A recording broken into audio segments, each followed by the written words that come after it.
Mr. President, how are you? Very good. What a trip you've had so far. It's been an incredible trip. Last night was really quite unbelievable with the Queen, because that is a great woman. You watched, I believe, the coronation when you were 6 years old in 1953 with your mother, who was a big monarchist, your mother Mary. It's true. And you watched that. It was 66 years ago. And as I watched you last night, I was thinking, what would your mother have made of her little boy, Donald, being the guest of honour at a state banquet at Buckingham Palace with the same Queen, now in her 90s, and you were there as President of the United States? What would she have made of it? Well, she would have been very proud. She would have never thought in terms of president, because I never talked in terms of running for president. I decided to do it, and I won. I said to a couple of people, I think I'm going to do it. And then I said to my wife, I think I'll give it a shot. She said, you know you'll win. But I will say that my mother would have been very proud. She was a tremendous fan of this country, and she loved Scotland. She grew up in Stornoway. She left at 19 for New York. She met my father, and they were married for... And she loved the royals, didn't she? She loved the royals. She loved the Queen. And I always noticed whenever anything was on about the Queen, she would watch. She was a big fan of this. Did you tell the Queen this? I told her last night. She was very honored. But my mother would always, she just had great respect. She understood. My mother understood people very well. She knew people. And she got it right from the beginning. The Queen is a great lady, and my mother knew that. Was that, in some ways, putting aside marriage, children, the personal stuff, was that perhaps the greatest experience of your life yesterday? Well, you know, I kept hearing, because I've been through some pretty big things, okay? Right. And I kept hearing, I'd watch the news, I'd see the news go on, and they'd say, he's never had to handle anything like this. When he walks into that unbelievable room in Buckingham Palace, and he sees everybody that's there, and he looks at, the place is breathtaking, as you understand better than maybe almost anybody. And they said, I was noticing, people were saying, will he be able to handle the moment? I said, oh, wait a minute, I've had some pretty big moments. But I have to say, sitting there, I understood what they meant. It was really something spectacular. Where does it rank? Well, it's right up there. I mean, I had an inauguration, which I have to say was spectacular. And we had a big election night win. That was, you know, one of the great evenings. And outside of the personal things. You and the Queen seem to have a natural rapport. She seems warm We towards had you. a great rapport. We had a conversation that lasted for an hour and a half, nonstop. Really? What are you talking about? I think really we were, well, I better not, I'm not going to say. Any little hints? I hear that we are not supposed to do that. So in fact, I said to her, tell me about this. I promise I'll never tell anybody about it. So I'm not going to break my promise in one day. That's very, I mean, you were unusually, if you don't mind me saying, well-behaved last night.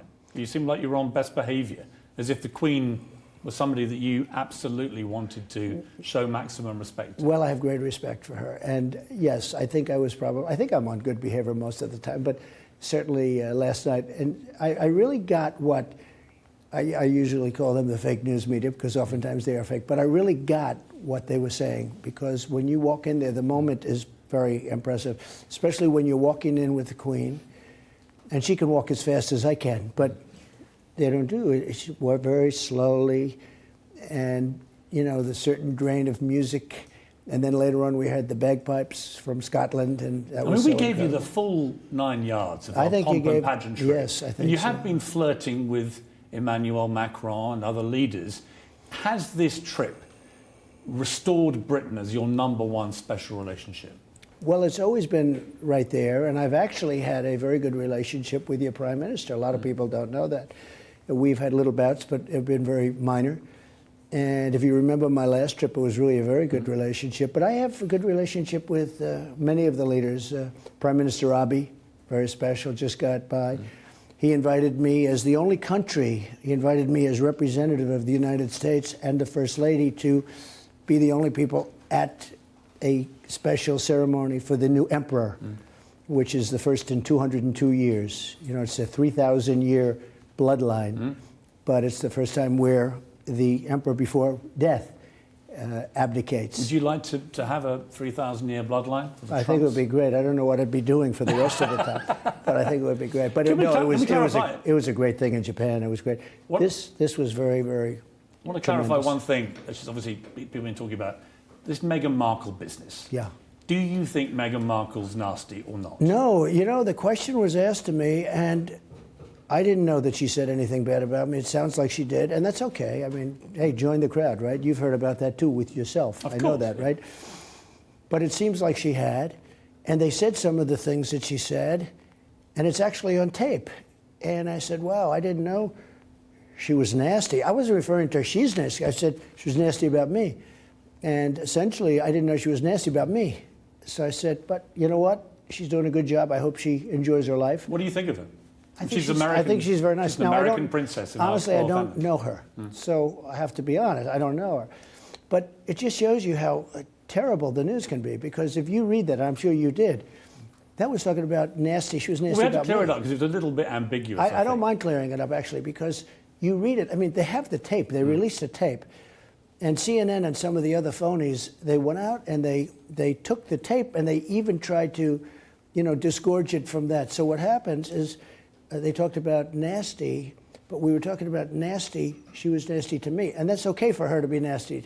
It's not good for me to be nasty to her, and I wasn't. Did you and get in a fact, chance to talk to... I think she's doing very well. Did you get a chance to talk to Prince Harry? I did. I did. I congratulated him, and I think he's a terrific guy.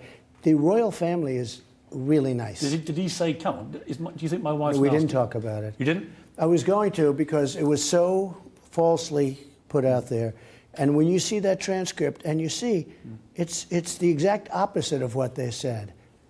Did you look at the transcript? I did. Do you understand what I'm saying? I could see it was ambiguous. No, I don't think it was I could see it was ambiguous. ambiguous. People couldn't work out if you meant what she'd said was nasty or whether you thought she was nasty. No. So now you've clarified. What she said was nasty based on what they told me. But said, Harry, I didn't know Harry she didn't have a problem with you? Because We there were never- rumours that he didn't want to talk to you and all that kind of thing. No, just the opposite. In fact, he spent a lot of time talking to Ivanka and talking to my family. I went up. He couldn't have been nicer. Couldn't have been nicer. What do you think of him? I think he's great. How am I doing? You're doing well. You're See? being very dignified and kind of, you know, But see, I'm only doing On that good because I mean behaviour. it. No, I really think he's great. I think he's a wonderful guy. I think the family. I spent time you met with Prince Charles. I did. I spent time with Prince Charles. I spent time with, I mean, this has been 2 days of intensive, it's not work because I like it. And I really like the royal family. And of course, headed by the Queen, who is a woman like few Prince others. Charles is he's very passionate about a lot of issues, one of The which environment. is climate change. I assume you talked about that. We did. Did he manage to persuade you about the merits of the science on climate change? Well, we were going to have a 15-minute chat, and it turned out to be an hour and a half, and he did most of the talking. And he is really into climate change, and I think that's great. I mean, I want that. I like that. Did you listen to him about it? I totally listened to him, and he also talked about architecture. He's very much involved, and I've known this for years. I think the architecture was earlier, but he very much loves architecture and important What did he say architecture. to you about climate change? What he really wants and what he really feels warmly about is the future. He wants to make sure future generations have climate that is good climate as opposed to a disaster. And I agree. I did mention a couple of things. I did say, well, the United States right now has among the cleanest climates there are based on all statistics, and it's even getting better because I agree with that. I want the best water, the cleanest water. Crystal clean, has to be crystal What clean people want, if you don't mind air. me saying, Mr. Brother, what people want to hear from you about climate change is that you basically understand that almost every scientist that looks into this believes climate change is a very real and present danger. If we don't tackle it now, and America has to lead the way along with China and India, then we're going to be in serious trouble. Do you accept that? Well, you know, you just said it. China, India, Russia, many other nations, they have not very good air, not very good water in the sense of pollution and cleanliness. If you go to certain cities, I'm not going to name cities, but I can. If you go to certain cities, you can't even breathe. And now that air is going up. So if we have a clean, in terms of a planet, we're talking about a very small, very small distance between China and the U.S. or other countries. Sure, I think there's mutual responsibility. No, but there the is, question but- is, but they don't do the But do responsibility. you personally believe in climate change? I believe that there's a change in weather, and I think it changes both ways. Don't forget, it used to be called global warming. That wasn't working. Then it was called climate change. Now it's actually called extreme weather, because with extreme weather, you can't miss. Look, we have a thing now in tornadoes. I don't remember tornadoes in the U.S. to the extent. But then when you look back, 40 years ago, we had the worst tornado binge that we've ever had. In the 1890s, we had our worst hurricanes, and I would say we've had some very bad hurricanes. Were you able to give Prince Charles any comfort that you, as the United States president, are taking this seriously? I think I was, yeah. I think we had a great conversation, and it was about, as you would call it, climate change. But, yeah, I think we had a very, very good Has talk. he moved you a little bit? I'll tell you what moved me is his passion for future generations. He's really not doing this for him. He's doing this for future generations. He really felt, and this is real. He believes that. He wants to have a world that's good for future generations. You want that? And I do too. And that really, isn't he that? You know, he's Prince Charles. He doesn't have to worry about future generations in theory, unless he's a very good person who cares about people. And that's what impressed me maybe the most, his love for this world. We're here in the Churchill War Rooms. I mean, a remarkable place, True. full of history. It's where Churchill declared war on Germany. It's where he conducted most of the business of war.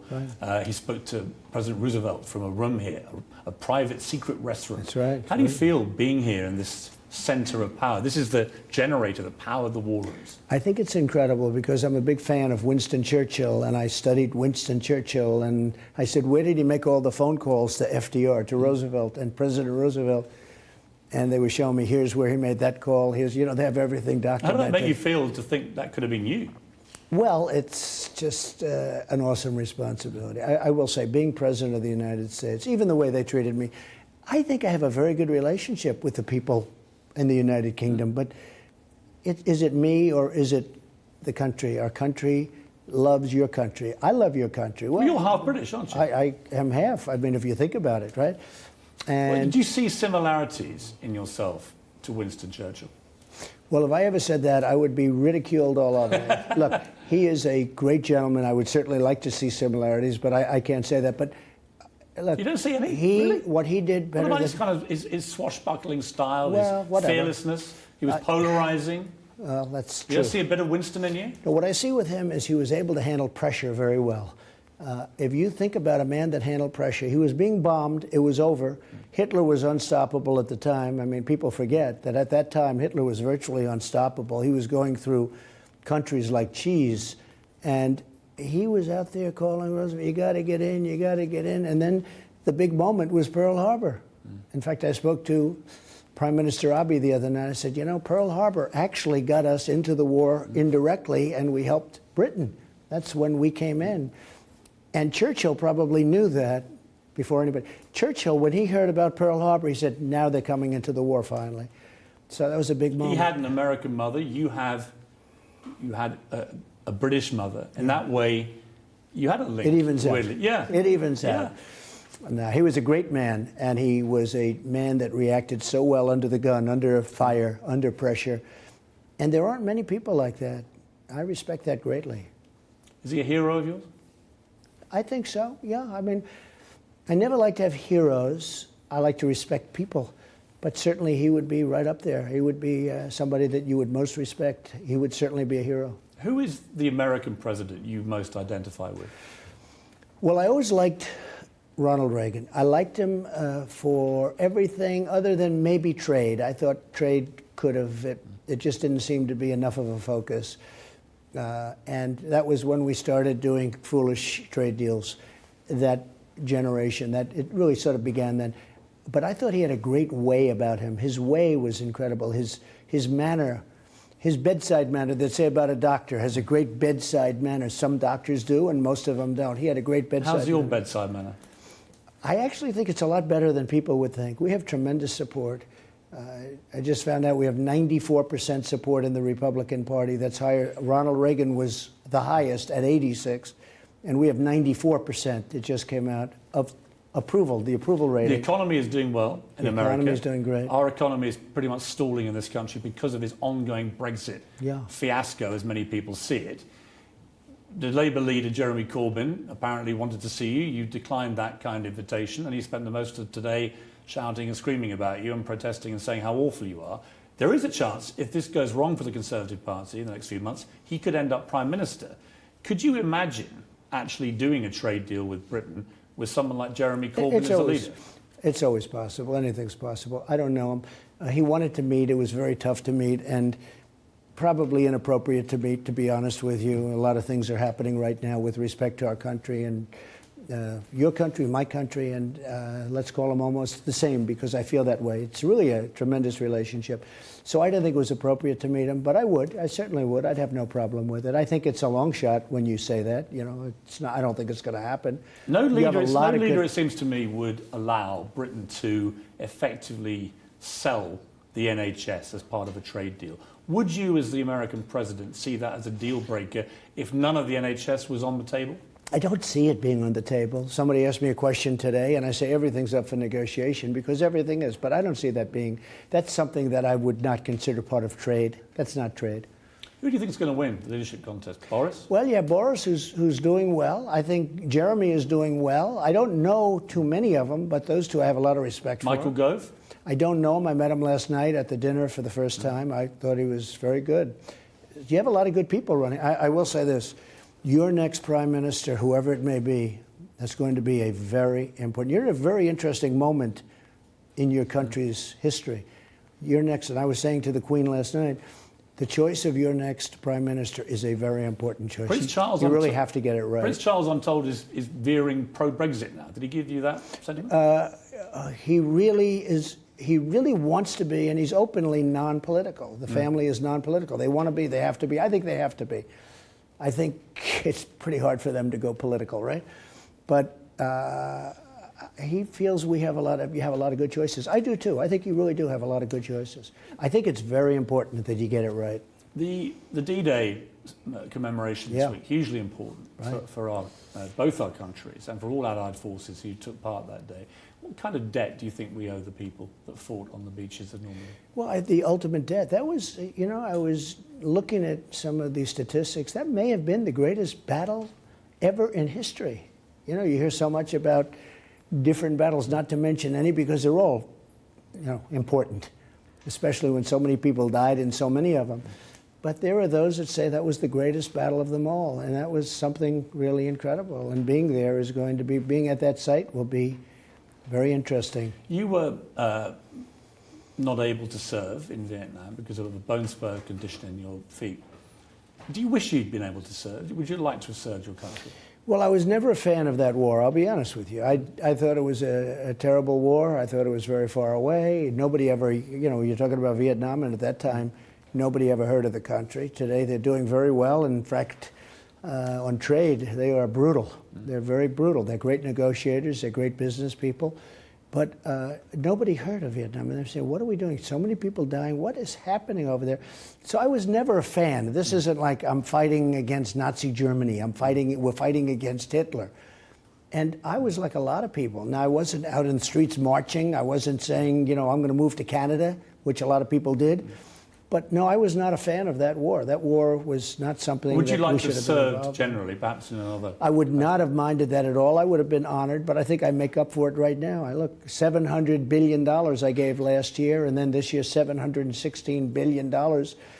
And I think I'm making up for it rapidly because we're rebuilding our military at a level that it's never seen before. One issue I wanted to ask you about your military is this week you tweeted your support for the LGBT community around the world where they're being persecuted or excluded. It's terrible.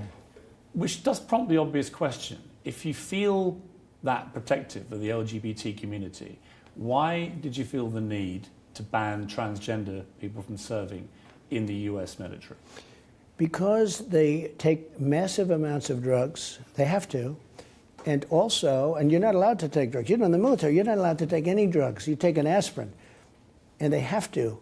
After the operation, they have to. They have no choice. They have to. And you would actually have to break rules and regulations in order to have that. But the cost of the medication is minuscule compared to the overall budget, right? You accept that. You also the US military spends a lot more money, for example, on giving Viagra to service men and women, or service men. I didn't know they did than it does actually on medical bills for transgender people. Yeah. And so it just seems to me an unnecessary thing for a guy who wants to be supportive of LGBT rights and the community around the world that you've taken this action. Well, it is what it is. Look, massive amounts, and also people were going in and then asking for the operation, and the operation is $200,000, $250,000, and getting the operation, the recovery period is long, and they have to take large amounts of drugs after that for whatever reason, but large amounts, and that's not the way it is. I mean, you can't do that. So I said, yeah, when it came time to making a decision on that, and because of the drugs, and also because of the cost of the operation, people were going transgender people in the U.S. military have won serious gallantry awards. Yeah. What do you feel about Well, I'm them? proud of them. I'm proud of them. I think it's great. But you have to have a standard, and you have to stick by that standard. And we have a great military, and I want to keep it that way. And maybe they'd be phenomenal. I think they probably would be. But again, you have very strict rules and regulations on drugs and prescription drugs and all of these different things, and they blow it out of the water. A couple of points, just to wrap up, Mr. President, if I may. A lot of war drums beating about Iran. Iran remains a huge issue for you and your administration. What is the situation there, and are you considering military action? So Iran is a place that was extremely hostile when I first came into office. They were on 14 different sites between Yemen, Syria, and then many other battle zones. They were behind terrorism in lots of different places. They were a terrorist nation, #1 in the world at that time, and probably maybe are today, and they were a funder of terrorism. President Obama made a deal, the Iran nuclear deal, which was a terrible deal because it was a short-term deal, didn't do the trick. Paid $150 billion, paid $1.8 billion in cash, if you can believe it, in cash. And I was very much against that. I was very much against the deal. I terminated the deal, and Iran is a much different country today. Do you think you will need to take military action? There's always a chance. Do I want to? No, I'd rather not, but there's always a chance. And Churchill said he always preferred to jaw to war. Yeah. You have shown that you're prepared to jaw with traditional American enemies. Sure. Vladimir Putin in Russia, Sure. Kim Jong-un in North Korea. Are you prepared, if it comes to it, to jaw with President Rouhani of Iran? You're talking about talk. Yes. Yeah, of course. I'd much rather talk. You would sit down with him and have a chat? Sure, and I said that, and he said that. He said the other day, he said, I'm not looking to go to war with the United States. The only thing is we can't let them have nuclear weapons. I know so much about nuclear weapons. Don't forget, I'm the one that gets trained and has to study this as Have you thought president. about the moment? No, but I see the damage done. I see the horrible damage done. No, I don't want them to have I was going to ask you, nuclear I mean, you've weapons. had to consider the reality as the US president of actually pressing the nuclear button. Very few people have that responsibility. It's a tremendous responsibility. What do you feel about that? I think it's a terrible responsibility, but it's a responsibility I'm prepared to handle. Churchill sat in these very rooms and had to declare war on Germany. Right. Have you thought about the moment, if you had to declare war, what that would feel like? I don't want to have to think about it, but there may be a time when I will have to think about it. But I will tell you, Churchill didn't have to worry so much about the nuclear. That was early on, although it wasn't so far down the road when you think about it. But he was very brave, and he did a lot of right moves. I mean, I don't think he was given credit, certainly after what happened. He was given credit later on after death, much more so than he was after what he did in the war, which is always a problem. I say maybe sometimes you're better off tooting your own horn. I don't think he was given the proper credit, certainly during his life. But the nuclear has to be solved. The nuclear is too big a problem. It has to be solved. On a personal thing, I knew Senator John McCain well. I liked him. I respected him. I quite enjoyed your battle with him when he was alive. You would give it to him, he'd give it to you, and it went on. It seems a little beneath you, if you don't mind me saying, that now he's dead, you're carrying on attacking him. Is it not time to let it go? No, I don't attack him. People ask me, like you're asking me. I didn't bring his name up, you did. Sure. You brought his name up, John McCain. So I'm not attacking him at all. I don't think about him. I was not a fan. I didn't like what he did to health care. I didn't like how he handled the veterans because I got him choice. He was always unable. He was on committees that he could have done it. Mr. President. I mean, there has to come a time, doesn't there? Excuse me, but Piers, you're asking me a question. Sure. If you don't ask me about John McCain, I would never talk to him. I agree. Somebody asked me the same question the other day. But I'm asking because you know the battleship thing last week where, there's somebody... But I knew nothing about that. I'm not even sure it happened. I'm not doubting you at all. I'm just saying that somebody clearly said something. And it just seems a bit preposterous. Here's the thing. I'm not even sure it happened. First of all, I didn't know anything about it, but I'm not even sure it happened. Somebody said they're painting the ship and they have the tarpaulins and they're painting the ship and they have tarpaulins all over the place. I have no idea if it happened or not. I hear it's fake news, but maybe it is, maybe it isn't. But again, I don't talk about John McCain unless somebody asks me about him. Final question. 2020 is looming. Right. The next election. The economy is doing well Right. in the United States. Great. Most presidents who are incumbent presidents who run again on a good economy get re-elected.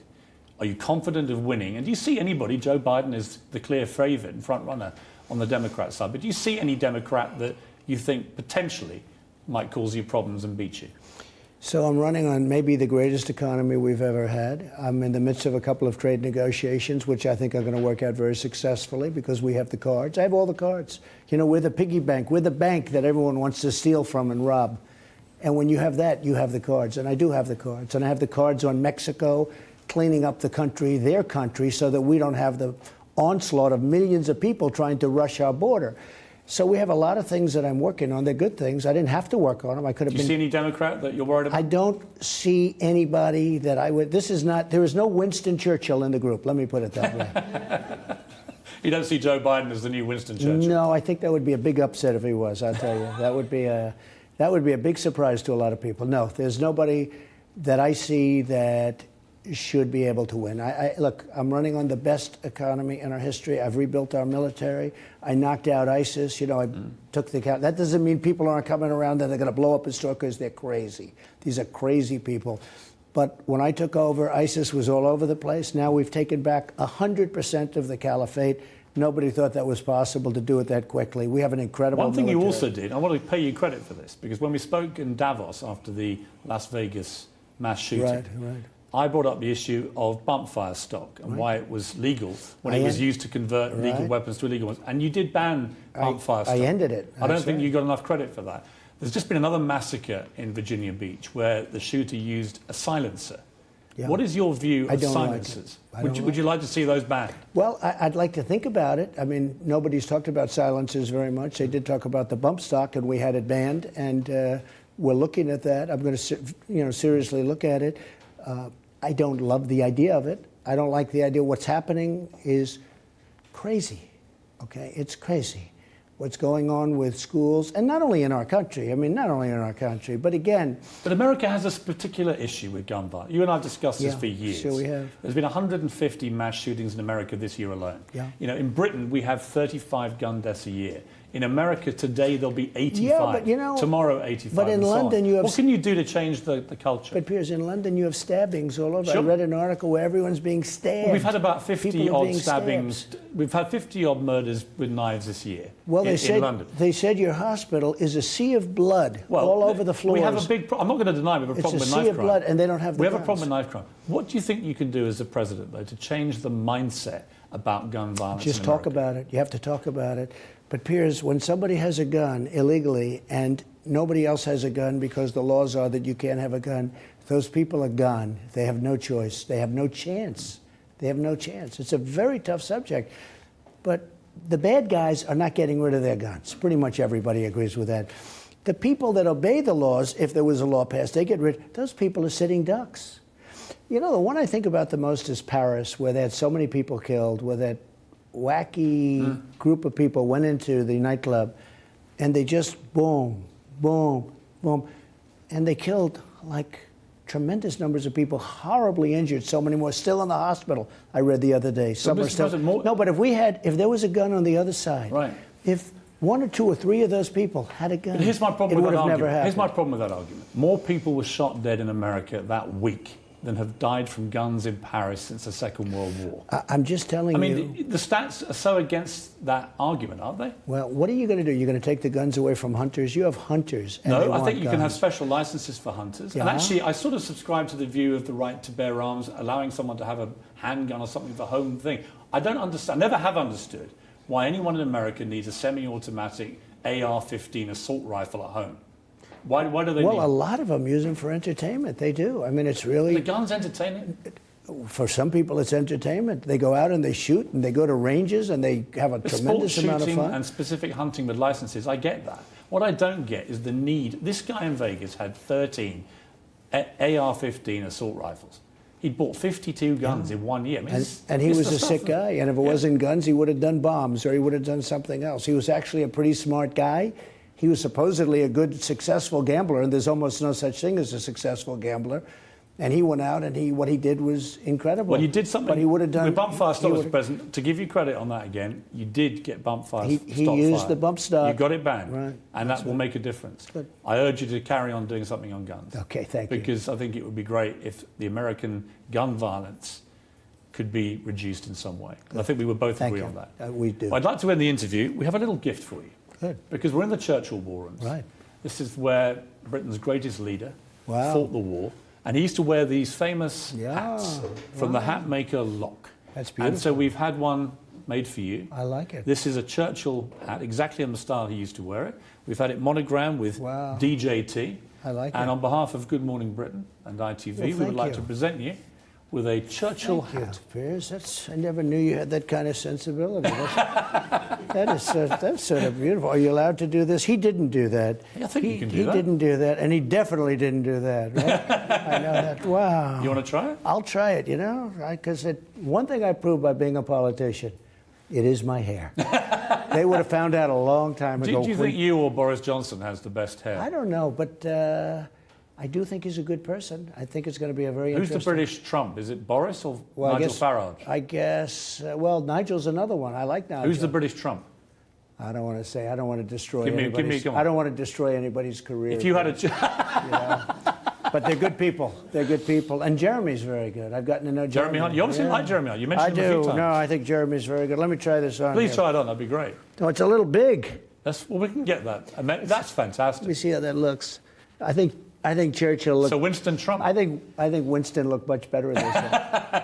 Mr. President, it's great to see you. Congratulations on a very successful trip. Thank you. And I wish you all the best at the D-Day commemoration, which is very important for both Thank our you very countries. much, Piers. Appreciate it. Great to see you. Great to be with you. Thank you.